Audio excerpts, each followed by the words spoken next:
इस वीडियो में हम बात करेंगे धारा 420 आईपीसी के सेक्शन के बारे में कि इसमें ज़मानत कैसे मिल सकती है, बेल कैसे मिल सकती है। देखिए, सिंपल मैं आपको बता रहा हूँ कि ये धोखाधड़ी के लिए लगाया जाता है कि अगर आपने धोखाधड़ी की है, चीटिंग की है, तो आप पर धारा 420 के अंतर्गत एफआईआर दर्ज हो जाती है। अब इसमें 7 साल तक की सज़ा का प्रावधान है, साथ में जुर्माना। अब इसके इंग्रेडिएंट्स के बारे में मैं बात नहीं करूंगा, यहाँ पर मैं बात करूंगा कि इसमें ज़मानत कैसे मिलती है। अगर आपके ऊपर या आपके किसी रिश्तेदार के ऊपर, फैमिली मेम्बर के ऊपर ऐसी कोई धारा लग गई है और एफआईआर हो गई है, तो उसमें ज़मानत कैसे मिल सकती है। इसमें 2 पॉइंट मैं आपको बताऊंगा। एक तो जिसमें अरेस्ट हो चुकी है और आप जेल के अंदर हैं। दूसरा, अभी तक आपकी अरेस्ट नहीं हुई है, अभी आप कस्टडी से बाहर हैं। तो सबसे पहले बात कर लेते हैं कि एफआईआर तो आपके ऊपर दर्ज हो गई है, लेकिन पुलिस ने आपको अभी तक अरेस्ट नहीं किया है। तो आपके पास क्या ऑप्शन होता है? आपके पास ऑप्शन होता है एंटीसिपेटरी बेल लेने का। एंटीसिपेटरी बेल को आप अग्रिम जमानत भी कह सकते हैं। अब एंटीसिपेटरी बेल मिलती कैसे है? इसके लिए कोई एक्सपीरियंस्ड अच्छा सा वकील कीजिए, उसको पूरा अपना जो मैटर है, आपको जो जितने भी फैक्ट्स एंड सर्कमस्टेंसेस हैं, जो भी आपके पास एविडेंसेस हैं, वो आपको अपने वकील को बताने होते हैं। देखिए, पूरा एलोबरेट करके आप अपने वकील को बताइए कि आपने कोई चीटिंग की है या नहीं की है।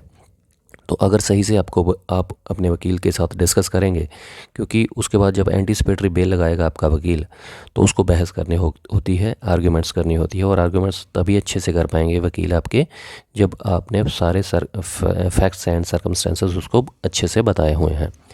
तो एंटीसिपेटरी बेल आपको ज़्यादातर मामलों में मिल जाती है अगर अमाउंट कम है।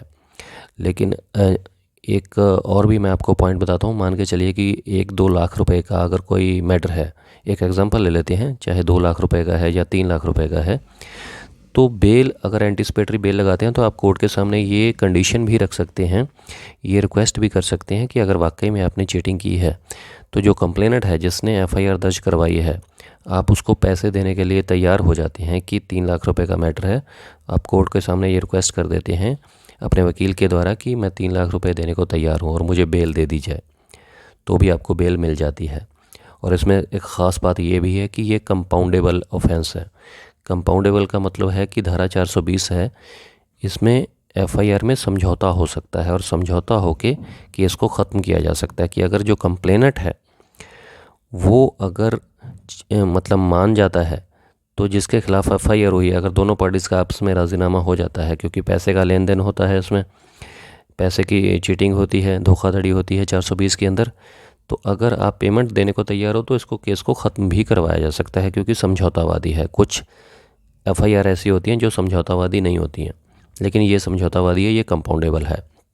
तो इस तरीके से अग्रिम जमानत मतलब एंटीसिपेटरी बेल ले सकते हैं और आप कस्टडी से बच सकते हैं, अरेस्ट से बच सकते हैं।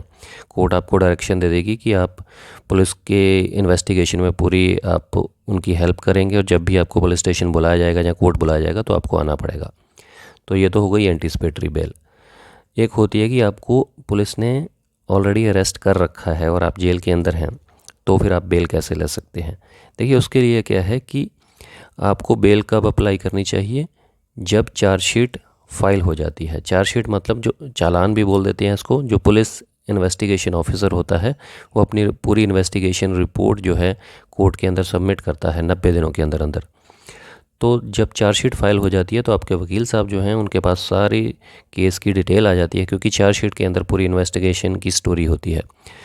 तो उसके बाद आपके वकील जो हैं वो अच्छे से बेल एप्लीकेशन पर आर्गूमेंट्स भी कर लेते हैं, और आपके पास एक ऑप्शन होता है कि चार्जशीट के बाद आप बेल एप्लीकेशन लगा सकते हैं। अगर मान के चलिए तब भी आपको बेल नहीं मिलती है, ज़मानत नहीं मिलती है, आपकी बेल डिसमिस हो जाती है, अलाउ नहीं होती है, तो आप क्या कर सकते हैं कि जब आपके ऊपर चार्ज लगता है, देखिए चार्जशीट के बाद अक्यूज़ के ऊपर, जिसके ऊपर एफआईआर होती है, उसके ऊपर चार्ज लगाया जाता है कि इसके ऊपर ये अंडर सेक्शन में चार्ज बनता है।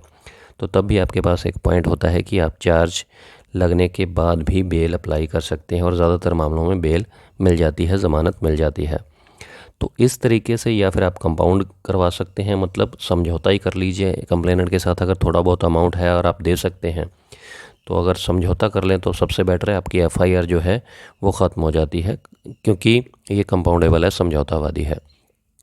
या फिर अगर आपको बहुत ज़्यादा टाइम हो चुका है और आपको बेल नहीं मिल रही है, कुछ बहुत ज़्यादा ऐसा मतलब रेयर जो केस होता है, क्योंकि हर जो केस है वो अलग अलग सर्कमस्टेंसेस होते हैं, अलग अलग फैक्ट्स होते हैं, कई बार जो अमाउंट है वो बहुत ज़्यादा होती है।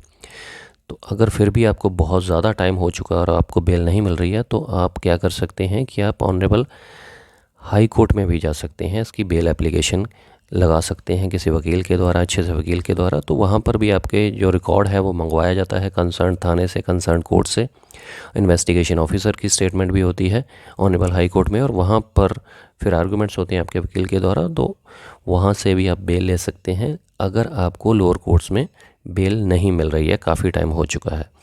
तरीका इसी तरीके से है, मतलब एंटीसिपेटरी बेल ले सकते हैं अगर अरेस्ट नहीं हुई है। उसके बाद अगर अरेस्ट हो चुकी है तो आपके पास चार्जशीट के बाद या चार्ज के बाद आप बेल एप्लीकेशन लगा सकते हैं और ज़्यादातर मामलों में बेल मिल जाती है, या फिर कंपाउंड करवा सकते हैं, मतलब समझौता कर सकते हैं और ख़त्म करवा सकते हैं केस। तो उम्मीद करता हूँ आपको थोड़ा बहुत क्लियर ज़रूर हुआ होगा। मैंने बिल्कुल सिंपल तरीके से आपको जानकारी देने की कोशिश की है। अगर फिर भी कोई पॉइंट रह गया है, आपको नहीं समझ में आया, तो आप कमेंट बॉक्स में कमेंट कर सकते हैं, डिस्कस कर सकते हैं। वीडियो थोड़ी सी भी अच्छी लगी तो लाइक ज़रूर कीजिएगा और मुझे कमेंट करके बताइएगा जी वीडियो कैसी लगी। नेक्स्ट वीडियो में ऐसी बात करेंगे किसी और जुडिशियल पॉइंट के ऊपर, बिल्कुल सिंपल तरीके से। तो शुक्रिया, धन्यवाद।